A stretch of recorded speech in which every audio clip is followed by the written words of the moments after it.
For nearly a century, the city of Boston has reveled in the triumphs of their professional sports teams and has attempted to overlook some of their most immense failures. Boston may have won the first modern-day World Series in 1903, but a harrowing curse would eventually hang over the city for nearly a century. The rise of a dynasty and the heroics of a single goal would soon be a fading memory, as World Series hopes would be destroyed by a big red machine. Just as quickly as greatness would be restored in Boston, it would slip away, and any hope that would remain would be annihilated. Boston's legends would be immortalized one moment, and the hopefuls of a new generation would be lost the next. God bless Reggie, we love you, and we miss him. And in the waning years of the 20th century, Boston's saviors became failures.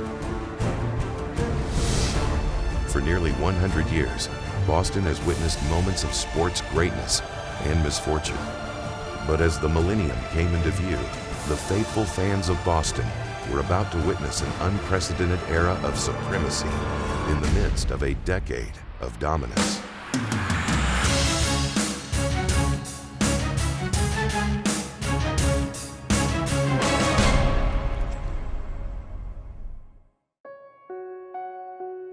As Boston sports fans entered the new millennium, the general outlook was grim. You're the people being negative. You're some of the fans. Larry Bird's not walking through that door, fans. Kevin McHale's not walking through that door, and Robert Parrish is not walking through that door. And if you expect them to walk through the door, they're going to be gray and old. And as soon as they realize that those three guys are not coming through that door, the better this town will be for all of us. And all this negativity that's in this town sucks. And I've been around, and when Jim Rice was booed, I've been around with Yastrzemski booed, and it stinks. It makes the greatest town, greatest city in the world lousy. And if you think I'm going to succumb to negativity, you're wrong. You got the wrong guy leading this basketball team. Former Boston Celtics head coach Rick Pitino's tirade may have been a shot at the media and the fan base, but his assessment of the Boston sports scene in 2000 may have been accurate, and in some ways, prophetic. The days of celebratory parades in the streets of Boston led by Larry Bird had quickly become a distant memory, and the once flourishing Boston sports scene had become disenfranchised and devoid of a recent champion. Beantown was desperately searching for something to believe in, and fans were about to find it in one of the most unlikely places, Foxborough. When I was a kid, no one was talking about the Patriots. The Patriots weren't discussed. And for the Patriots to become one of the most dominant franchises in the history of the game just came out of left field.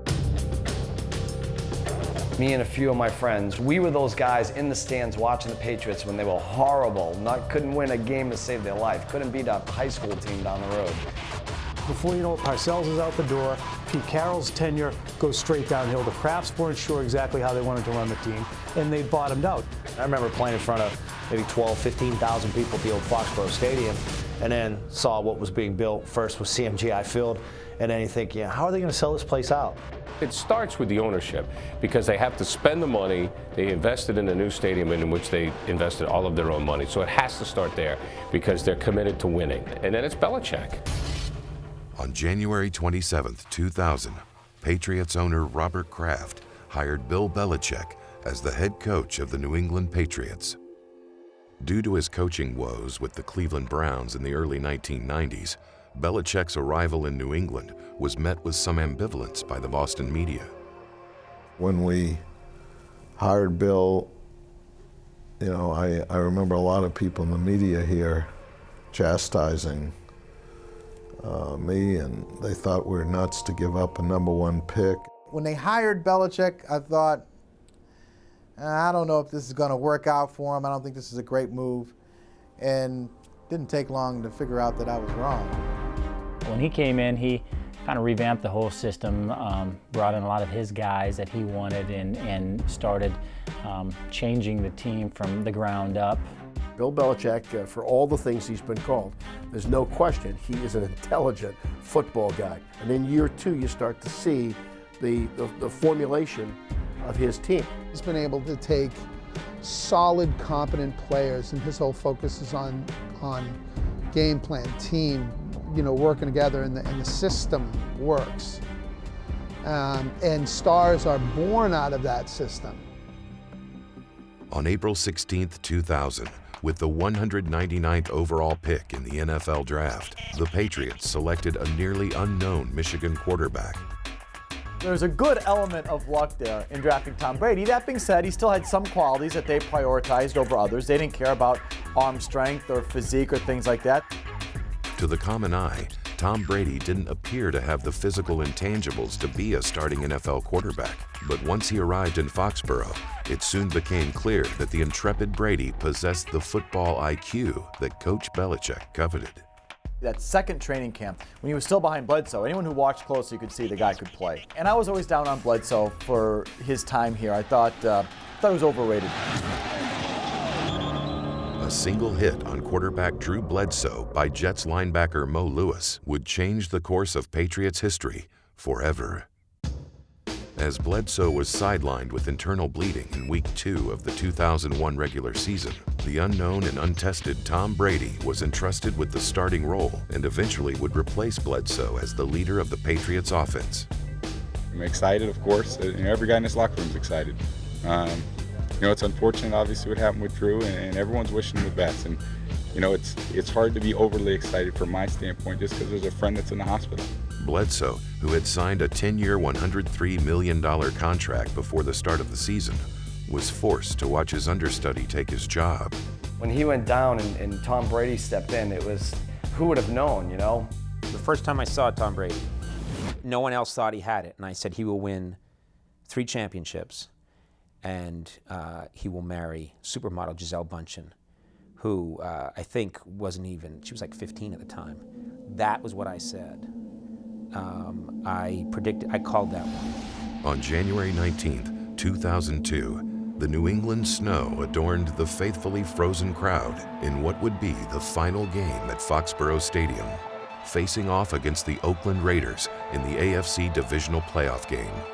Dynamics of that game with all the snow coming down and having the whole tuck situation, and then, oh my gosh, the season's over, we're done, to, hey, we got a chance still here. With under 2 minutes remaining in the fourth quarter and trailing Oakland 13-10, Tom Brady would be involved in one of the most controversial plays in NFL history.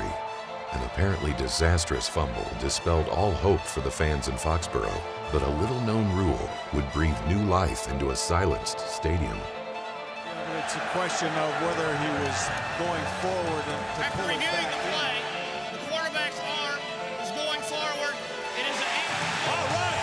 Patriots retain the ball. You watch the play again 20 times, you still think it's a fumble, but thank God for the tuck rule. Thank God it's in there.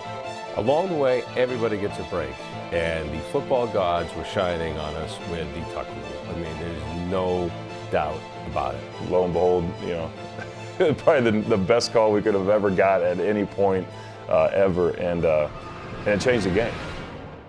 The tuck rule call may have changed the course of the game, but the poise of a confident kicker would change history.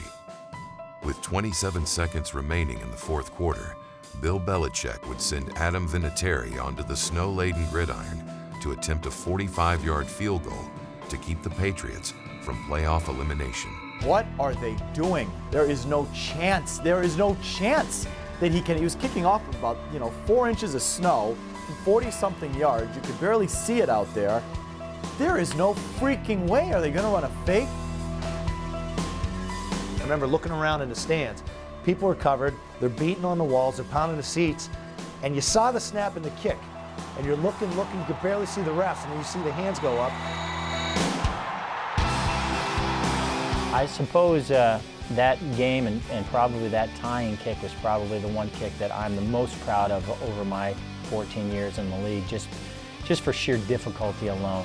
It's still one of the most amazing plays I've ever seen in my life, never mind just a kick. I remember because we were on the road and we had the hotel in Anaheim. I was the only Patriots fan in the place, had a bar there, and everybody wanted to kill me. At that point, we just tied the game, but I just felt like we were going to win this game. There's no way that they're going to beat us after that. In overtime, Vinatieri's 23-yard field goal would give the Patriots a 16-13 victory over the Raiders and would instantly be classified as one of the greatest games in NFL history. At the time, you don't really understand the gravity of it all. You know, it's a big kick, it's in the snow, but really at that point, you know, I think as players and even fans, you felt confident he was going to make them. They advanced, you know, beating Pittsburgh on the road was a huge deal. The Steelers thought they had that game. So this team was really on fire going into New Orleans. After a seesaw victory over the Steelers in the AFC Championship game, the Patriots packed their bags and headed to the Big Easy to face Curt and the high-powered offense of the Rams in Super Bowl 36. But before the opening kickoff would even take place, the Patriots would set the tone of the game the same way they had all season long, as a team. The Rams were introduced individually, and then they said, introducing the New England Patriots, and they came out as a team. I mean, I got goosebumps. Everybody went, oh. It was an original idea. It's hard to believe that it was original because everybody is doing it now. It was said in the locker room, hey, look, we're going to come out as a team and, you know, show everyone how together we are, because no one even believed we could have won the game because we were playing against the greatest show on turf. The NFL calling me and saying, you know, if you're not coming out individually, you're going to get fined. And I said, go ahead and fine me. After battling back and forth with the Rams for nearly 58.5 minutes, the ball was put into the hands of Tom Brady. You tend to know your strengths of your team. And one of our strengths around here has been our 2-minute offense. And to have the ball at that time, it was just the best situation for us because you knew and you had so much confidence in your 2-minute offense. The Patriots found themselves 83 yards, 1 minute and 21 seconds away from the franchise's first Super Bowl title. Again, you look at the poise of Brady. J.R. Redmond getting out of bounds, and Troy Brown for 21 yards over the middle. I remember the play. It was 64 all in, and I had the short end cut there, and just came over the middle, man, and Tom hit me with a nice pass. It was like a cliche in a movie. As a matter of fact, if you wrote it in the context of a movie, you'd go, oh, that's corny, that could never happen. Patriots historically will screw it up at the end. It's going to happen again, and there'll be a letdown for their fans. There were other Super Bowl runs, there were letdowns at the end. This time, it was like the Charlie Brown moment didn't happen.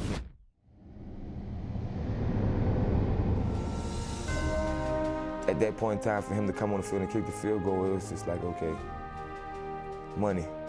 We were right there by the goal line, and my view was Vinatieri kicks it, it goes through the goalpost, rack focus, and there's the clock going to 0. And I was like, oh my God, that can't be happening. As a player, you know, when you reach that, you know, that point in your career where you actually can reflect a little bit on something like that, it's pretty cool. It's a neat feeling. The Patriots' ability to bring the first championship to the region in nearly 15 years came as a revelation to the fans of Boston. This is for all you guys. All you guys. Given the mood of the country after 9/11, our region felt that we represented the country, and the fact that we, being red, white, and blue, and being called the Patriots, I try to let people know they were all Patriots that night, and that the Patriots were world champions. An era of trials and tribulations for Boston sports had finally come to an end. Or had an era of total dominance just begun?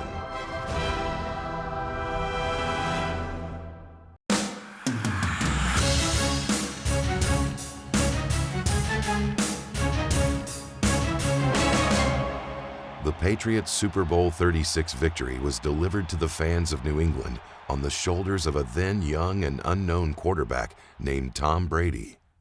In 2003, another young and unknown individual arrived on the Boston sports scene. The Boston Red Sox surprisingly hired a 28-year-old from Brookline, Massachusetts, to be the next general manager of the Sox. Theo Epstein became the youngest general manager in Major League Baseball history. When he was hired, you heard, oh, he's bringing this young kid, he could be a little puppet here. And I think that he really changed opinions of a lot of guys really quickly. Theo came right in, made everybody feel comfortable. Saw the way he worked, how hard he worked, adding pieces when he needs to. One of the pieces that would restore hope in the Red Sox clubhouse was the arrival of a new manager, Grady Little. The arrival of Grady at the time was looked upon as a positive for the players, and in time, particularly in 2003, the team had a terrific season, getting all the way to the American League Championship before everything fell apart.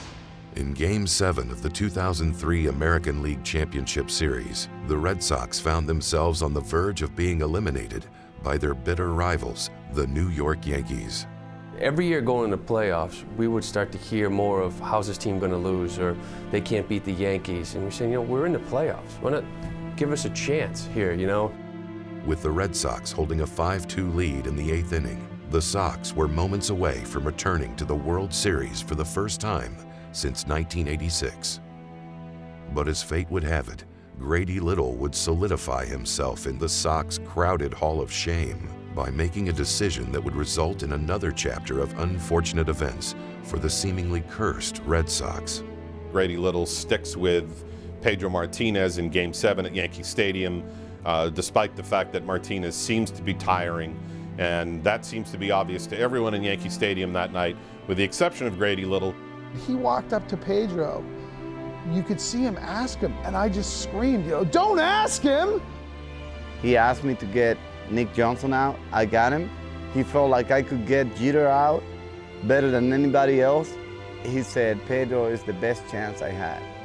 Grady Little goes out to visit him in the 8th inning in the middle of a jam. To the dismay of many Red Sox fans, leaves without him, effectively leaving Pedro in the game. He asked me if I could get Matsui out. And I said, yeah, of course I could get him out. I gave up a double, screaming line drive. Hey, I died competing. And unfortunately, things happened, obviously not our way, and we ended up losing. Obviously, I was the losing pitcher on the mound. The Yankees tie it up, and of course, in extra innings, Aaron Boone's home run off Tim Wakefield wins the pennant and sends the Red Sox to one more sort of calamitous defeat that ranks right up there with the '86 World Series loss to the Mets. And so there is a new chapter of woe unfolding in Red Sox history. I mean, as much as people talk about it and complain about it, the fact that I went down that day, it's part of baseball. I don't blame Grady for leaving me in. And you know what? I was the one pitching. It wasn't Grady. Once again, Red Sox fans were left to wallow in their own misery. You heard about the curse and you heard about all the rumors, and you never really believed it. But after that year, it started really to sink in. Is there really a curse? But the pain and suffering for Boston sports fans in 2003 wouldn't last long. The New England Patriots found themselves back in the playoffs after missing the cut in 2002, as Bill Belichick and company headed into the AFC Championship, where the Patriots would try and stop Peyton Manning and the Indianapolis Colts. I think this rivalry between the Patriots and the Colts, it's starting to develop. Maybe if our prayers are answered, our children's children will hate the Colts as much as I hate the Yankees. We can only hope that that hatred will grow with our grandchildren. After Manning had been intercepted 4 times and Adam Vinatieri had kicked 5 field goals, the Patriots would claim a 24-17 victory over the Colts. The Patriots were headed to the Super Bowl for the second time this decade to face the Carolina Panthers in Super Bowl 38. Very intense football game. Beginning of that game, it was hardly no scoring at all. Second quarter, you have 24 points. The Patriots are up 14-10 at halftime. Then all hell broke loose in the fourth quarter. It was entertaining on almost every level.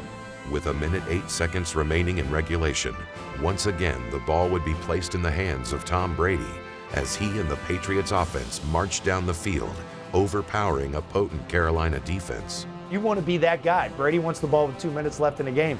Adam wants to hit that kick. You know, people always say, would you rather win by 3 or 1 or whatever, or would you rather win by 30? Well, I think everybody on the planet would rather win by 30, but you know, that's why we play football. A 17-yard pass from Brady to Deion Branch would put Adam Vinatieri in position to repeat his heroics from Super Bowl 36. Coach Weiss had told Tom to tell me to go to the slide. I think it was something I think 136 rock, 0 out. I'm glad I made the catch to set it up for, for Adam to make the kick, but I think the biggest thing, the front line did a great job of blocking. One thing that will always stick with me from Adam Vinatieri is the field goal he made against Carolina in the Super Bowl. All the other kicks were great, but if you look at his face when he makes the kick, he's got Christian Fauria and somebody else on top of him, and all his face is like this. Here's Adam Vinatieri making another field goal to win another Super Bowl. Snap, ball down, kick up, kick is on the way, kick is good! Kick is good! Vinatieri's 41-yard field goal split the uprights, and the Patriots were Super Bowl champions for the second time in 3 years. I think that's what we play football for. You always want to be a part of something very special. And we won it again. And I was like, holy buckets. Oh my God, this is great. It turned out to be one of the best Super Bowls that I've been a part of. And none of it would be possible without these guys and all the fans we got back in Boston. Careful on that city. Don't tear that thing down tonight. We'll be back tomorrow. We want to see you out there Tuesday for the parade, all right? Boston sports fans may have been elated by the recent success of the Patriots, but it was obvious that the masses longed for something that had eluded them for 86 years.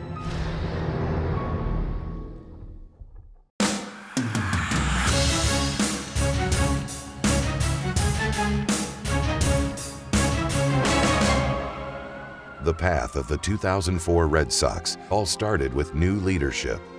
Former Phillies manager Terry Francona arrived in Boston before the start of the 2004 season to replace Grady Little. The 2004 season began with an optimistic outlook, but doubt began to set in during the summer when the Sox fell 8 games behind the Yankees. But on July 24, 2004, the Sox began to fight back. Red Sox catcher Jason Varitek and New York Yankees superstar Alex Rodriguez brawled before the Fenway faithful in one of the most memorable Donnybrook moments in Red Sox history. The rivalry with the Yankees, people think it's intense now. Everybody wanted to kill the other person. Do you know what I mean? It just felt like it was more intense than it is now. I considered egging the Yankee fans. The fight ignited the Sox. Red Sox Nation had something to believe in again. I think it was a big part of us bouncing back and doing what we did. I think the good chemistry that we had going on all the time, it's one of the best chemistry that I ever had in a baseball team. The Sox continued to battle, but along the way to finishing the regular season with 98 wins and finding themselves facing the Anaheim Angels in the playoffs, something began to take shape in the culture of the Red Sox clubhouse. A lot of goofballs in that team, a lot of personality. Damon had the hair that year. It was the first year you really saw the hair. Millar was always off the charts, Manny, Pedro going on, Schilling going on. It was just a wacky group, and it served them well. Before they could become champions, they had decided to become idiots. I had a good feeling that we probably had the best chemistry that was ever built in a baseball team. And we were a whole bunch of idiots to everybody else, but we played the game the right way, and we got what we were out there to accomplish. The idiots swept the Angels in the American League Divisional Series, but it would come at a cost. In Game 1, starting pitcher Curt Schilling tore a tendon in his ankle. The tendon snapped. Really, kind of my last hitter, my last inning, and it was really, I don't remember how many days between that game and the Yankee game, but it was really trying to figure out how we could make it work, and we tried everything. Despite the injury, Schilling attempted to pitch Game 1 of the ALCS versus the same adversary that had eliminated them from the playoffs in 2003, the New York Yankees. Schilling, who pitched with a torn tendon, struggled in Game 1, and things only got worse over the next 2 games as the Sox found themselves heading into Game 4 without a win in the series. When I went to Game 3 and they got beat 19-8, we were standing out on Yawkey Way and just saying, I can't believe that, 19-8, just after 2003, it's like, what the heck? It's just like, this is just the worst thing to be a fan of this team. They bring you to this such you know, moments of elation, but then you're just in despair afterwards. I'm not gonna lie to you. I thought we were going home. The season's over in 9 innings from now if you don't play one run better than the other team. And, you know, we got it down to literally an inning down a run with Rivera on the mound before, you know, we woke up. Facing elimination in Game 4 with the Yankees leading 4-3 in the 9th, the first signs of destiny began to sneak through the fog of an 86-year curse. Honestly, it was one of those things, like I think everybody, you know, you're in the 9th inning, you're down, you're like, all right, here we go. Maybe next year, you know. Dave Roberts was called in to pinch run for Kevin Millar after Millar had been walked by Yankee closer Mariano Rivera. Here's Kevin Millar. He's just working the count, and if Kevin Millar doesn't work that walk, Dave Roberts never gets on base. He was waiting for the moment, it seems like, because I remember the Sunday manager told him that he was pinch running. He was at first base. You know, he was dying for that. He goes, the pitch taken outside. Here's the throw. Roberts dives, and he is safe. Stolen base, Dave Roberts tying run at second base. The stolen base becomes one of the greatest moments in Red Sox history. We're down to our final out, and he steals the base, and Billy Miller gets the base hit up the middle to tie the game. Was a huge momentum swing for us. Dave Roberts scores the tying run on Bill Miller's base hit, and suddenly there's life in the Red Sox in Fenway, but I don't think anyone anticipated what was coming next. In the 12th inning, David Ortiz hit a 2-run shot into the night to give the Sox the victory and new life. Playing at home, we had the fans cheering, going crazy, and get no better than that. Game 5 would end in the same fashion, with Ortiz playing the role of hero and knocking in a game-winning RBI in extra innings once again.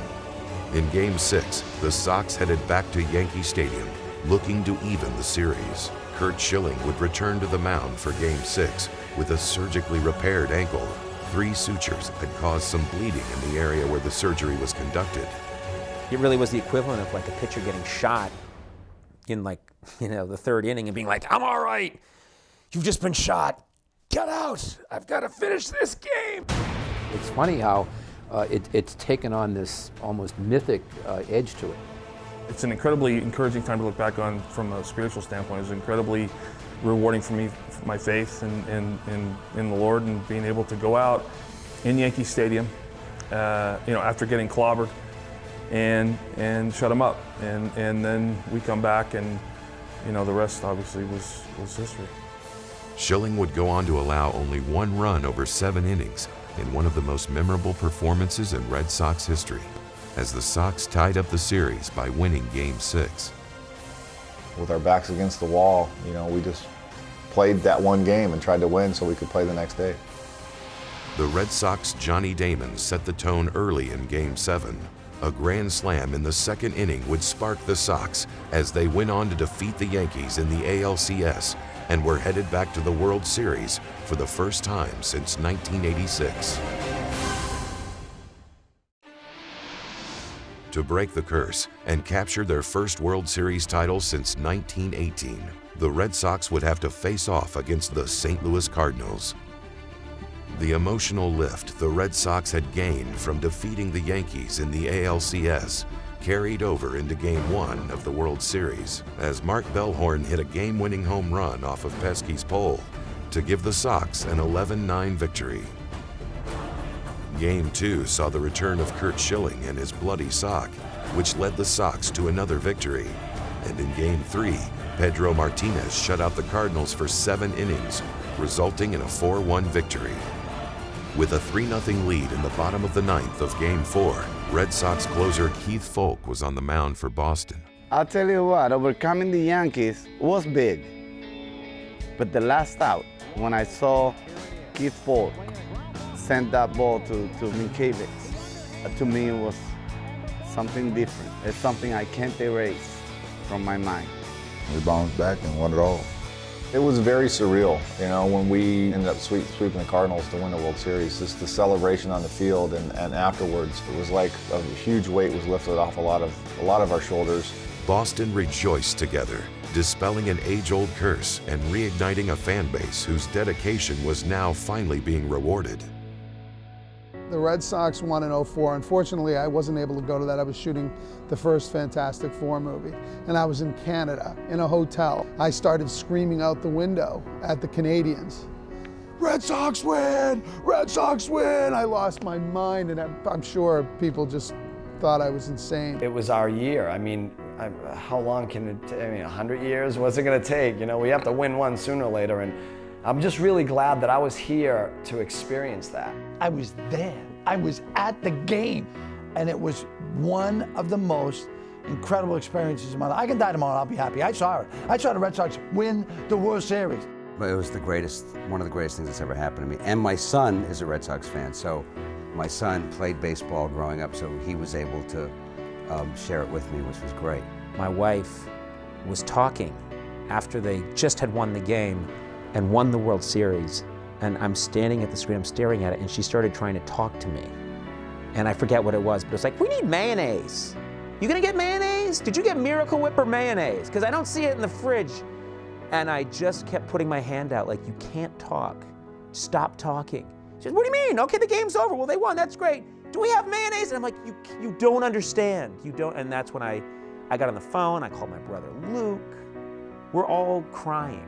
It was just great to experience that. None of you can describe what I felt when I had the trophy coming back and holding up the trophy from the World Series. I didn't want to let it go.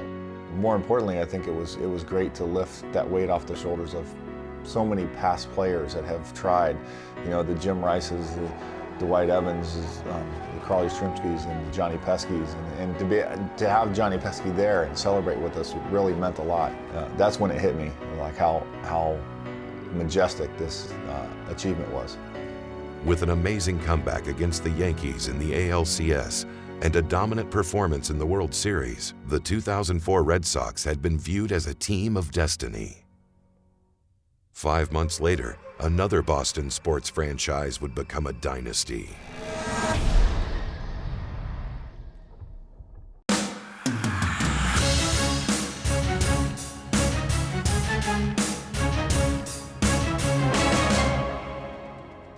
Well, the Red Sox World Series, that was a whole different stratosphere, but I don't think anybody ever thought the Patriots were going to become a dynasty. On February 6, 2005, the New England Patriots would face off against the Philadelphia Eagles in Super Bowl 39. We could not find a blue shirt in the whole stadium. It was flooded with green shirts, and they had that ridiculous chant over and over again with the E-A-G-L-E-S-E. Shut up. We prepared for it like, you know, we were the underdogs again, and we would have to fight and get some respect, and it paid off for us. New England would go on to defeat the Eagles 24-21, giving the Patriots their third Super Bowl title in 4 years. And it would come on the shoulders of an 11-catch, 133-yard performance by Deion Branch, who was named MVP of Super Bowl 39. Very honored, you know what I'm saying, to represent the Patriots and to be MVP in this big game, you know, the biggest stage in sports. You know, for me to be nominated for that, it's a blessing. I ended up with the Lombardi Trophy. You think about that trophy and you never really even want to touch it. Like, you just never think you're gonna have a chance to touch it and what it's like. And everybody was off the field. And I was stuck with the trophy and I was like, what the heck do I do with this thing? So I remember walking through the tunnel at the stadium and like really could not give the thing away. With a victory in Super Bowl 39, the Patriots had elevated their status into the upper echelon of the NFL, and New England had secured themselves as a dynasty.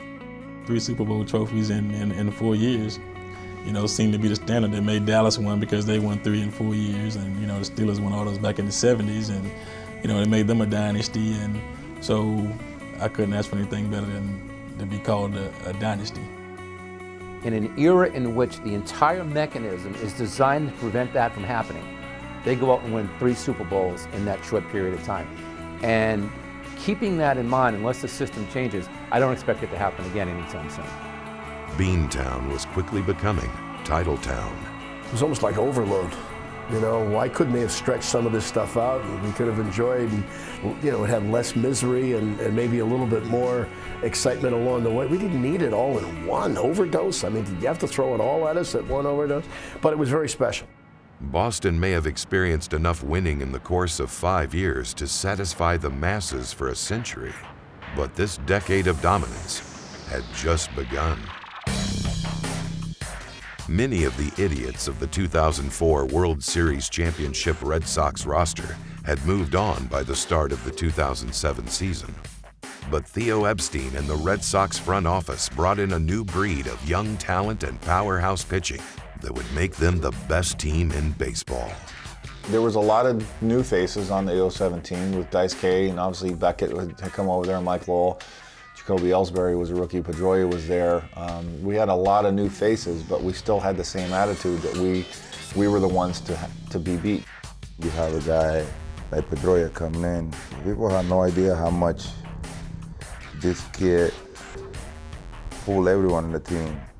Rookie infielder Dustin Pedroia would prove to be the spark that would help ignite the Sox as they found themselves down 3-1 against the Cleveland Indians in the ALCS.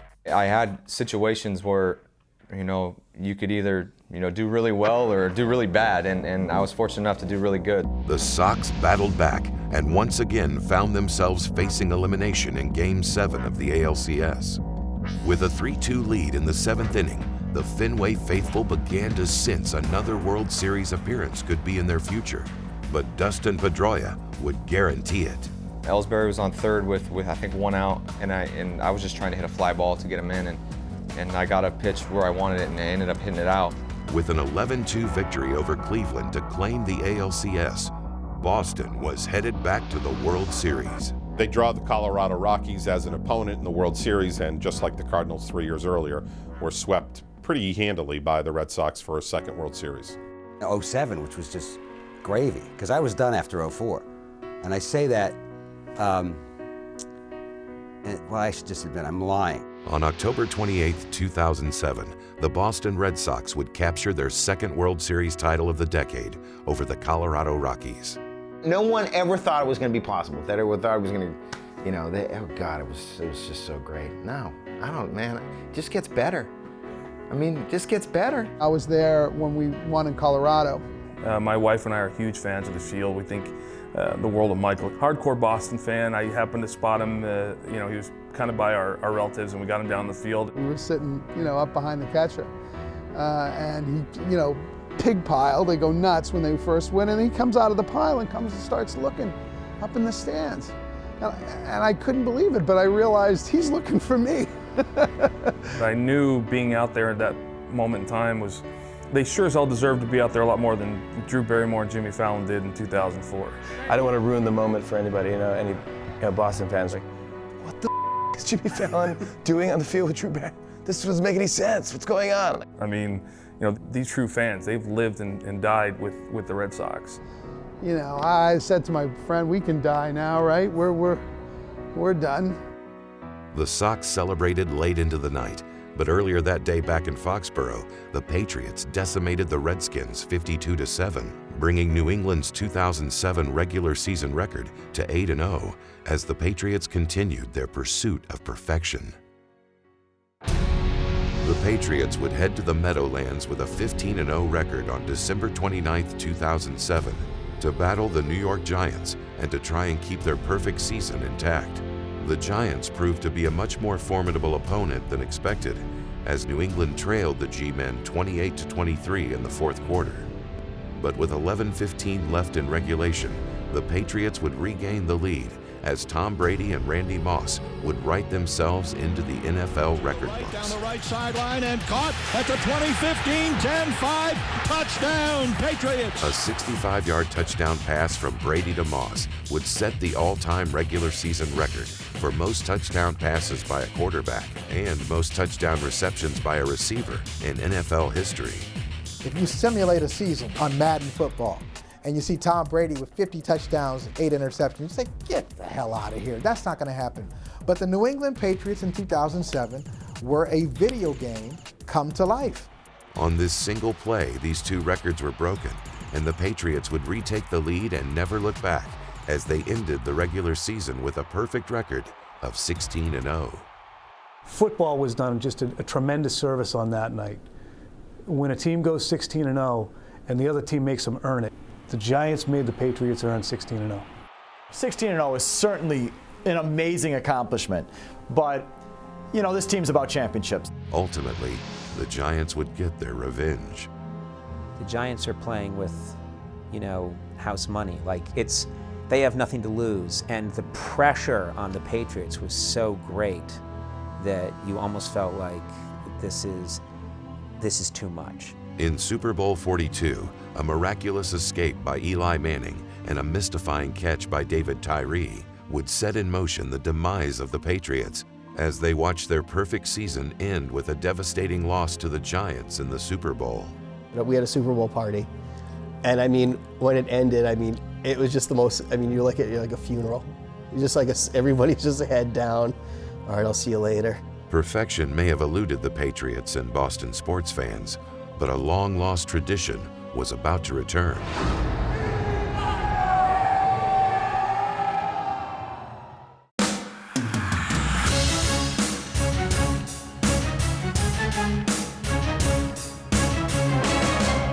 New England had watched the rise of a coach who had managed to turn the team he led into a dynasty.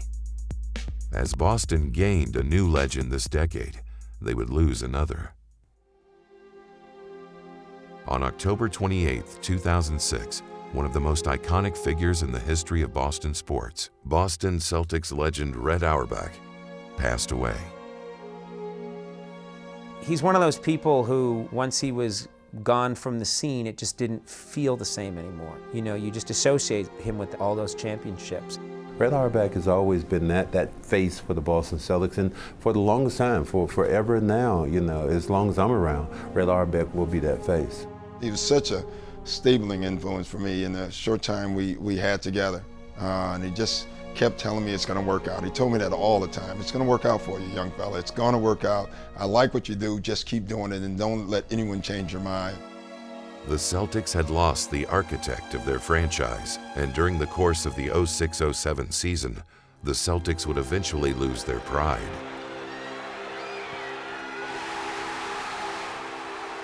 A mid-season 18-game losing streak would lend itself to Boston's 24-58 record, claiming the second worst finish in the NBA that year. And I hate to say this, you were rooting for the Celtics to lose that year because it wasn't all that awful, because you're saying, oh, geez, lost another game, but hey, they played hard. Another ping pong ball for Oden and Durant. Now all hope for the Celtics would shift to the 2007 draft lottery. We have to get Greg Oden. He's got to be the guy, or Kevin Durant. You know, he's got to be the guy. You were either getting Oden or Durant. If you didn't get one or two, you were screwed. I think everybody kind of rationalized, you know, hey, we may not get one, we may get two. If we're unlucky, we'll get three. No, we thought we were going to get five. Damn. Ah! The odds was in the Celtics' favor, and when they slid all the way down to 5, I said, something's wrong here. The leprechaun, I paid the leprechaun off, and he's not reciprocating. Come on. Well, when we had the 5th pick in the draft, I was thinking, I hope we traded. You know, I really was. Even if we had the 1st pick, honestly. The moment the Celtics got the 5th pick, we now know because of history, is the moment that started the path towards the championship, because there was no more discussion about Greg Oden or Kevin Durant or about building for the future. It was desperate times, desperate measures, what can be done to bring players to Boston to play with Paul Pierce. Celtics president of basketball operations, Danny Ainge, took the rights to the Celtics' 5th pick, Jeff Green, and struck a deal with the Seattle Supersonics that would land one of the NBA's most sensational shooters in Boston, Ray Allen. I heard all the details of this trade, and it made no sense to me. I remember calling Danny Ainge and saying to him, you know what, I'm going to write a story saying that this was a bad idea that you've taken on Ray Allen. And of course, when I said to Danny, talk me out of writing this story because I'm going to say that this makes no sense, he said to me, well, Reggie Miller. I said, well, you better hope he's Reggie Miller. And then our conversation meandered on to, oh, but it would have been great if Garnett was here. I said, oh, that's why it would really make sense. And at that time, the Garnett deal was dead. Well, before I ever got a chance to write my Ray Allen story, I think there was probably 6 or 7 days that elapsed, they got Garnett. The Celtics would soon become the biggest ticket in town when Ainge managed to orchestrate a monstrous deal with the Minnesota Timberwolves to bring Kevin Garnett to Boston. Larry Bird's not working for outdoor fans. Rick Pitino was right. Larry Bird, Kevin McHale, and Robert Parrish would never walk back through the doors of the Garden again, but a new Big Three would. There was an immediacy for Kevin, Ray, and Paul. They knew their window of time was very small. There were three guys in their 30s who knew they had to do it now. They weren't going to do it. When we got Ray and Kevin, everyone was boy, now you got a lot of pressure. I think it's good pressure. It's the pressure that you want. To see what he meant to this team, to see how he fit in, just to see how good he was, I didn't understand that until I saw him play for like the first 2 or 3 games, and all of a sudden he just went to a whole nother level. He brings a swagger, a presence to this organization that very few players have ever done. With a 66-16 regular season record, the Celtics were able to complete the greatest single-season turnaround in NBA history. And as their storybook season continued through the playoffs, the Celtics found themselves on the verge of capturing their first title in 22 years. As fate would have it, the Celtics would find themselves rekindling one of sport's greatest rivalries as they would meet the Los Angeles Lakers in the finals. The Lakers were favored by most to win the series, and it was because of the struggles the Celtics had in the early rounds with Atlanta and Cleveland, and the fact that the Lakers kind of rolled through. I think what happened was we went into a series expecting Kobe Bryant to be Kobe Bryant, and instead, Paul Pierce was Kobe Bryant. With a 3-2 lead in the series, the Celtics would bring Game 6 back to Boston. The Celtics dominated the Lakers, beating LA by 42 points, as Celtic pride would return to Boston, proving that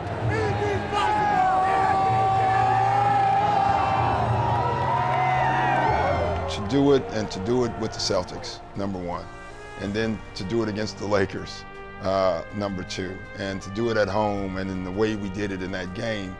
If I had to script it, I don't know if it could have been a better way.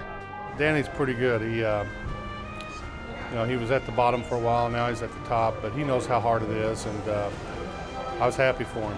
the new Big Three resurrected the winning tradition of the Celtics by bringing the franchise its 17th championship. But we all know this.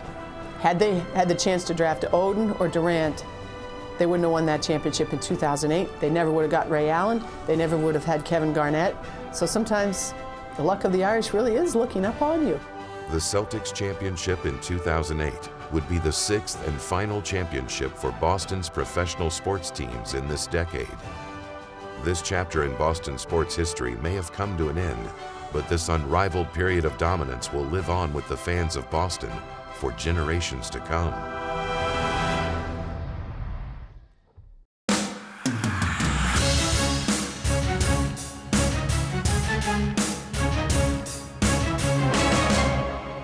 The 2009-2010 Boston Celtics made a valiant effort to claim an 18th championship for the franchise, but with mere moments remaining in Game 7 of the NBA Finals, Boston would watch the Lakers reclaim the crown as world champions.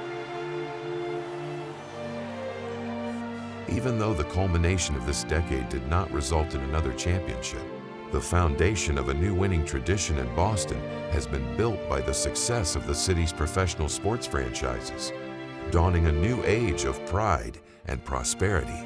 In my life, I never thought I'd be sitting here doing an interview about Boston sports dominance over a decade. I really just never thought that that would be a sentence. This is a time that you may never ever see again. And it's very, very special and very, very unique. It's really nice to be part of not only winning yourself and your organization, but part of a whole city that's winning at the same time. We got so punch drunk on it. It was just too much. It was like gold coins were falling from the sky and we all went insane. If you're a fan of professional sports, that's the place to be. As players, we're grateful to play in an environment like this. I got the biggest thrill out of exchanging with the Boston fans. My heart has never left Boston. Never. We watch the other sports teams and root for them, deeply. To see the Pats win 3 Super Bowls, and obviously a couple years ago watching the Celtics bring another NBA championship back home. You cheer for those guys. You get to know them a little bit, just like they cheer for us. And what a better place to happen than in Boston to have such a dominance of sports over the last 10 years, winning 6 world titles over the last 10 years is pretty impressive, and I think the people of Boston and the New England area should be very proud of their sports teams. We're lucky here in New England that we have, sort of tried, people say you're the best fans in the world, but we really are privileged, in my opinion, to have the best fans in the world. I was one. I know the passion. I know how we care about our teams. People can't agree on politics. They can't agree on religion. They can't agree on how they want their kids raised. They can't agree on how they want their taxes spent. But what they can agree on is getting behind a team. It really unites a community. And it's something that's handed down to us from our parents and our grandparents, and it brings people together.